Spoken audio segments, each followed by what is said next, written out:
તો સમાચારમાં હાલ બસ આટલું જ. ફરિયાદ નોંધવામાં આવે છે, જેમાં ભોગ બનનારની માતા પોતે ફરિયાદ આપે છે અને પોતે જણાવે છે કે પોતાની દીકરી કે જે દિવ્યાંગ છે તેમના ઉપર સામૂહિક બળાત્કારની એક ઘટના ઘટે છે.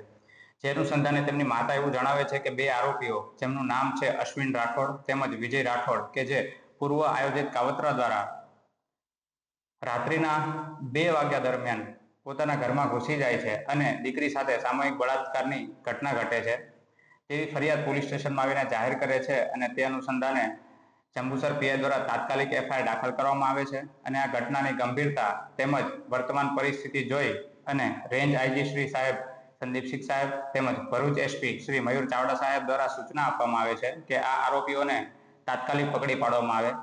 જે અનુસંધાને જંબુસરના પીઆઈ શ્રી એવી પાણમિયા દ્વારા જુદી જુદી ટીમોની રચના કરવામાં આવે છે તેમજ હ્યુમન ઇન્ટેલિજન્સી અને ટેકનિકલ સર્વેલન્સની મદદથી આરોપીઓની શોધખોળ હાથ ધરે છે. ઘણી મહેનતના અંતે એક સફળતા પ્રાપ્ત થાય છે અને આરોપીઓ કે જે બે અશ્વિન રાઠોડ તેમજ વિજય રાઠોડ કે જે નડિયાદની સીમમાં છુપાયેલા હોય છે અને તેમને ત્યાંથી પકડી પાડવામાં આવે છે અને તેમની ટીમ દ્વારા કાયદેસરની કાર્યવાહી આગળ હાથ ધરવામાં આવે છે અને